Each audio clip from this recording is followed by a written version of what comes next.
So in the next question, what to be answered is we need to look for the tcp.pcap file. That will open the tcp.pcap file. So here is the tcp.pcap file where many traces are available. Let will see what are the questions asked to check. So what is the IP address and TCP port number used by the client computer that is transferring the file to gagia.cs.umas.edu? This is the question. So what is the TCP port number used by the client computer and is transferring the file to this one? To answer this question, it is probably easiest to select HTTP messages and explore the details of the TCP packets used by for carrying the HTTP message using the details of the selected packet header window. Refer to the figure 2 in getting started with Wireshark Lab if you are uncertain about the Wireshark window. Let us see what is the TCP port number used by the client computer for transferring the file. So in order to transfer the file, what type of protocol used by the thing? Let us see, this is the TCP. Any file is identified. So this HTTP post request, this is only Ethereal labs / lab3-1 reply.html. This is the website what you are supposed to identify, and the question is details of the selected packet header below and transferring a file to this one. This is the IP address and TCP port number. So we'll go for right click and what type of file was sent here: plain text, plain video, image, and this kind of things sent. Is allowing to send this one. Any other request available here to send the file? This is only the signal handshake is happening, but the actual data was sent only via this HTTP request message. HTTP message. This is 200. Okay, and another HTTP message is this one. Okay, these are the only two messages with which we have sent the file. So what is the port used here? To know the port information, what we can do is double click on this internet protocol. Here this is the IP address, and here protocol is TCP, and the port is 80, and the source port is 1161. The source port is 1161 with which we have sent the file, and destination port is 80. So this is the source port, and IP address. This is very easy to identify IP address because already the SRC address is available. That is 102.109.168.1.102 is the source IP address, and this is the destination IP address. The source port is as we have seen just now. The source port is 1161 they have used, and destination port is 80. Next is what is the IP address of GAI cs.umas.edu. So how can you identify what is the port, what is the IP address? The IP address could be 128.119.245.12. Let me cross check whether the same IP address is available. So NS lookup 128.119.245.12. This is the IP address. So the same IP address that we have seen here, the same IP address. So this is what the IP address of the this university website. What is the IP address and TCP port number used by the client computer to transfer the file? So that you can easily identify what is the SRC and DST. This is the source address and this is the destination, with which you can identify the IP address. What is the sequence number of TCP synchronous signal segment that is used to initiate the TCP connection between the client and computer. So you can, when I discuss the general TCP, general Wireshark analysis, in that I have told you how to use the, how to check the TCP three-way handshake. This will be done via sending the synchronous signal and receiving the synchronous acknowledgement signal, establishing the connection. So here, this is the first connection, that is synchronous signal was sent, synchronous acknowledgement is received, then acknowledgement signal was sent by the user, then the connection will be established. So here the question was asked is, what is the sequence number of the TCP synchronous segment is sent by the thing. So this is the sequence number. So this is the first packet with which on which the source has sent the synchronous signal to the destination.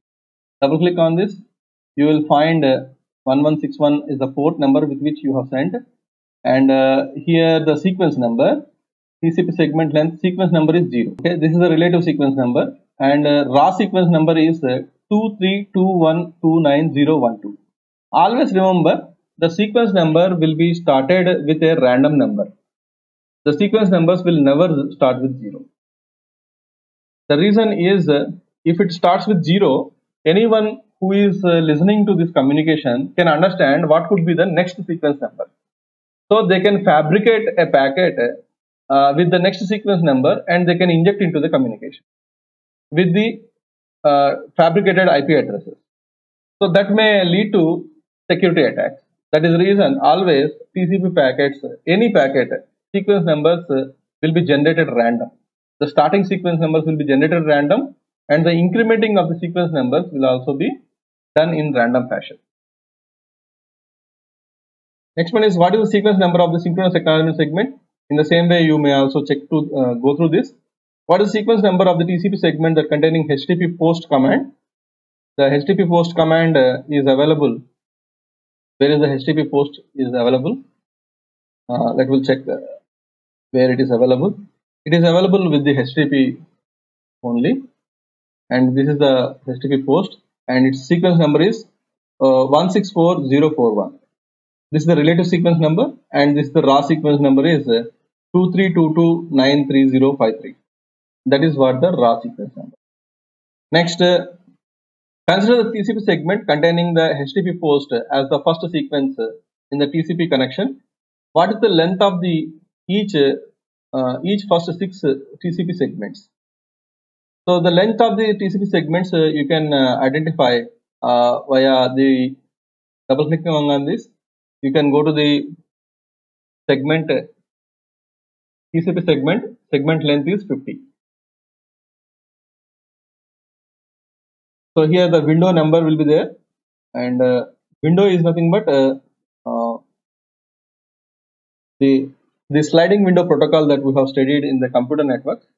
Usually the length of the window will be scaled depending upon the congestion which is available in the routers and the communication devices, and the TCP payload is also 50 bytes and segment is also 50 bytes.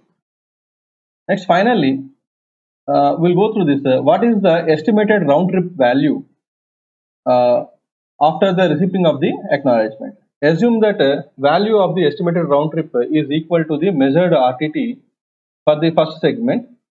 What is the round trip time? What is in general round trip means? Round trip means sending of the request to the receiving server or to the server. Let us assume that client and server. Client will send the request to the server. Server will process the request, and server will send the response. The time difference between the sending of the request, processing, and receiving the reply. This is what we call round trip time. You might have seen in the travel agencies and all, you will be having one-way trip, round trip. One-way trip means only just going there. Round trip means going there, staying, and coming back. So it's just like that. You correlate this thing with the round trip time. So round trip time for estimated round trip time for the each packet. So how can you go for round trip time? So just to close this, these are the packets that are available here. So what you can do is, here the Wireshark will provide you the beautiful statistics. So go to the statistics and go to the UDP stream graphics, in which you will be finding round trip time, window scaling, throughput, all these things. So click on round trip time. So here is the round trip time we'll be having, and this is the time, and some dot was identified here. Now what I will do is just to click on the switch direction. Whenever you find the switch direction, you will be finding the round trip time on the y-axis, and on x-axis time you will be having.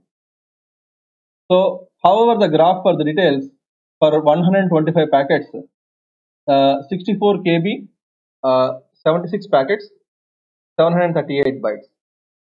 So this is the round trip time was observed, and you can also click the round trip time by sequence number, that is packet sequence number.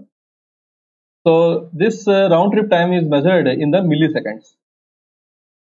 So first the sequence number packet, 2000 for example, 25,000 sequence number packet was received having the round trip time of this much. Like that, what is the round trip time? Okay, like this. So you can also go to this throughput, time sequence, window scaling, all these things. For example, throughput means how many packets sent at the client side and how many received at the receiving end. Since it is a TCP communication, you will be getting the reliable communication. So you will get a good throughput in the TCP communication, because TCP is a acknowledgement based communication. Like that, TCP time sequence. Next is time according to the sequence. Next is the window scaling, how the window was scaled. You can also switch the directions and you can view the graphs like this. So this is the way of looking at the graphs whenever you want to see some observations because as a trace you cannot identify any discrepancy, but as a graph you can see if there exists any sudden spike or sudden decrease, then we can immediately identify what is the packet and from where this particular spike was observed, or where this particular decrease was observed. Then immediately you can identify this packet is affected in the communication, and thereby we can focus on that particular packet and we can inspect that packet. So for this, this statistics will help us in a lot. This is the last question related to the graph and statistics related information. You may also inspect other statistical things which are available here with respect to the traffic that you have seen. So for the DNS related DNS statistics you can go through. For HTTP statistics you can go through. Like that, whatever the packet type you are observing, that corresponding statistics you can go through it.